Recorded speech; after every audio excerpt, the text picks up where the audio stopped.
हिंदू भाइयों के लिए मैं यही कहना चाहता हूँ, जैसा कि हमारे रमज़ान की ईद मुबारक है, वैसा उगादी की भी ईद उगादी की भी मुबारकबाद पेश हो उनको, और हम लोग सब भाई भाई बनकर खुशहाल रहें और हम खुशी से अपने क्यों बोले तो ये मेरी आखिरत है। वो हर साल जैसा मेरा 20-22-25 साल से जो मेरा चल रहा है, हमेशा मेरी आखिरी साल तक इंशाअल्लाह।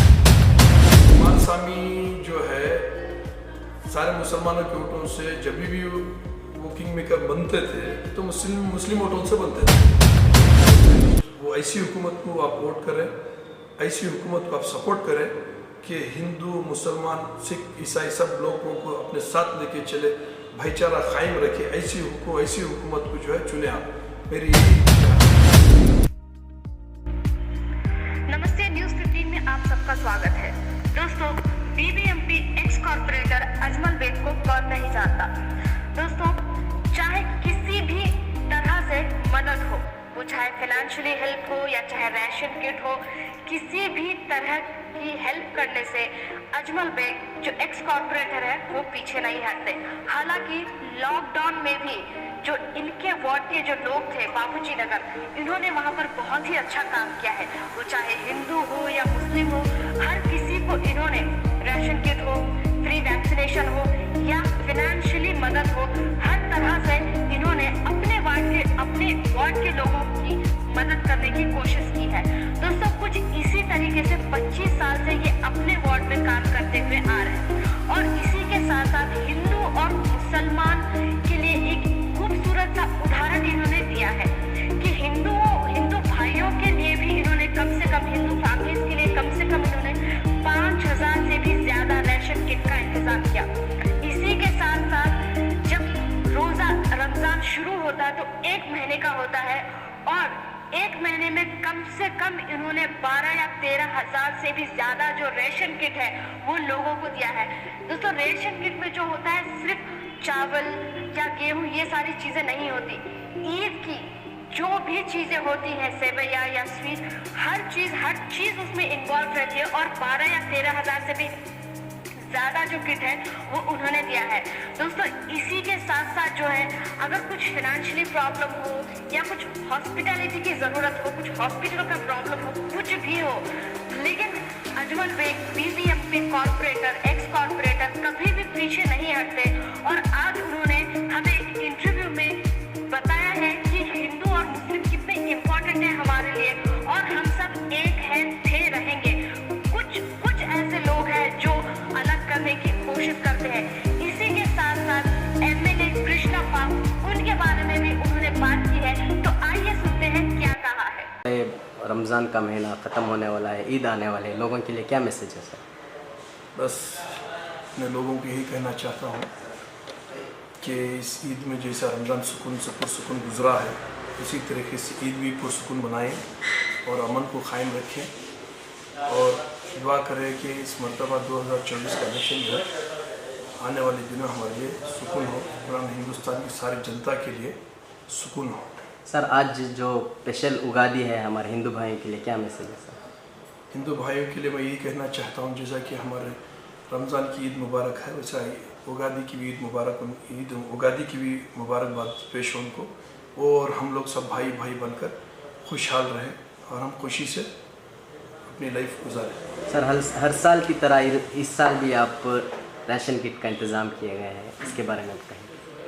नहीं, वो राशन किट के बारे में जो है वो मेरी आखिरत है, इसके लिए मैं उसके बारे में कोई बैठ देना नहीं चाहता।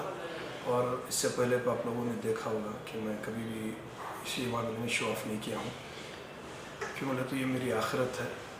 वो हर साल जैसा मेरा 20-22-25 साल से जो मेरा चल रहा है वो हमेशा मेरी आखिरी साल तक इंशाल्लाह चलेगा। सर, एमपी इलेक्शन है, आप कैसा काम करने सर आपके क्षेत्र में? देखिए, एमपी इलेक्शन है, अपने क्षेत्र में जो है हर बार की तरह हर बार मेरी वार्ड से हम लोगों ने लीड दिया है, जिसे एमएलए इलेक्शन में हो या लास्ट टाइम हरिप्रसाद साहब की एमपी इलेक्शन में हो, मेरी वार्ड से लीड मिली है। इस मरतबा और ज़्यादा लीड देकर मैं अपनी पार्टी के लिए कांग्रेस के लिए और ज़्यादा लीड देकर मैं कोशिश करूँगा कि ज़्यादा से ज़्यादा मेरी वार्ड से कोई लीड मिले। सर सेंट्रल से मंसूर अली खान को टिकट दिया गया है, तो इसके बारे में आपके क्या ख्याल है?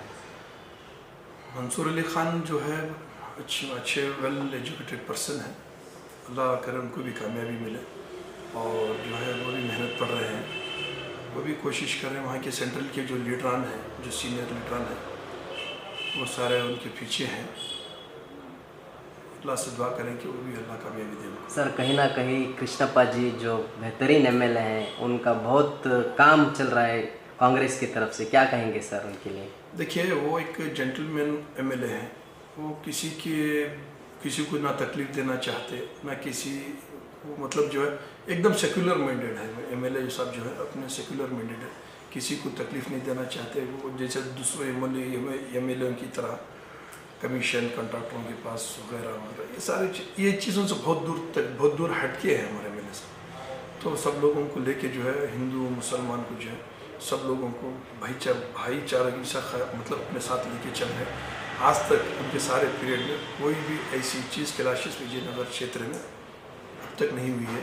जब से वो एमएलए बन के आए हैं तब से जो है हमारे इस क्षेत्र में पुरसुकून का माहौल है। वो उनके बारे में क्या कहना, वो ऑलरेडी तारीफ़ काबिल एमएलए सब है। सर जेडीएस और बीजेपी अलायंस में है, इसके बारे में आपका क्या कहना? हम जो है वो अब उनके लिए मैं क्या बोलूँ यार, जेडीएस वालों के और जेडीएस वालों की हालत ऐसी है कि सिर्फ 2-3 सीटों के लिए जाके उन्होंने जो है मंत्री का मतलब जेडी में काम किया उन्होंने, तो रॉन्ग डिसीजन था उनका। तो अब तो जेडीएस से कर्नाटक से ख़त्म हो गई है। जी सर, मुसलमान कहीं ना कहीं बहुत बुरा सोचते हैं जेडीएस के लिए, पहले बहुत अच्छा सपोर्ट करते थे।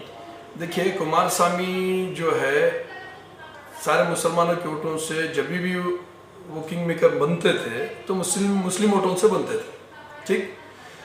तो जो है इन लोगों को क्या हुआ कि वो पुरानी कहावत है, मैं नहीं ज़्यादा बोलना नहीं चाहता, कि बैलगाड़ी के नीचे जो बैल पूरा सामान ढो के जाता है तो कुत्ता नीचे बैलगाड़ी के नीचे जाता है, तो कुत्ता क्या समझता कि सारा सामान मैं ढो के जा रहा हूँ बोल के। उस तरीके से कुमारस्वामी का ये सोच थी कि मुसलमान के वोटों से आके मुस्लिम वोटों से अपनी पार्टी पर मतलब यहाँ पे राज करते थे वो। अभी जो है बोलते हैं कि अभी इस मरतबा जो है मुसलमान एक तरफा होके काम किए, सुकून कर्नाटका में जो है पुरसुकून का माहौल बना। जब अपने मुसलमानों पर जो है हिजाब का मसला था तब कुमारस्वामी कहाँ थे, जब हलाल कट का मसला था तब कुमारस्वामी कहाँ थे, जब अज़ान का मसला था तब कुमारस्वामी कहाँ थे। हाँ उस वक्त में मुसलमानों को इनकी ज़रूरत थी, उस वक्त में कहाँ थे, नहीं थे। जब मुसलमानों ने इन कुमारस्वामी का सारा मामला देख लिया कि इनका चिट्टा पिट्टा मुसलमानों के सामने आ गया, तो मुसलमान एक तरफ होकर कांग्रेस के लिए वोट किया। तो बोलते हैं कि अब मुसलमानों का क्या ये कुमारस्वामी अल्लाह है क्या? हाँ, इसके हाथ से कुछ होने वाला है? कुमारस्वामी के हाथ से कुछ भी होने वाला नहीं। हम मुसलमान जहाँ पे वोट करते हैं वही सरकार कर्नाटका में हो या हिंदुस्तान में हो बनेगी। वो मुसलमानों के हाथ में है, जिसको बिठाना जिसको गिराना। सर 28 सीट हैं, कितने आएंगे सर कांग्रेस?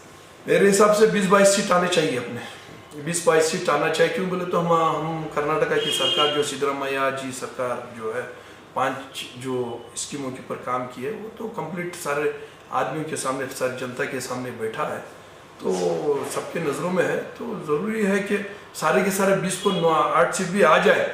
हमारी यही तो ये है, कोशिश है। फिर भी कम से कम 20-22 सीट तो आना चाहिए हमारे। सर कर्नाटक की जनता के लिए क्या मैसेज है सर लास्ट? सारे कर्नाटका की जनता को मैं यही मैसेज देना चाहता हूँ कि 2024 का जो इलेक्शन आ रहा है, सारे एक होकर सेक्युलर हुकूमत को चुने, वोट करें, सेक्युलर हुकूमत को वोट करें।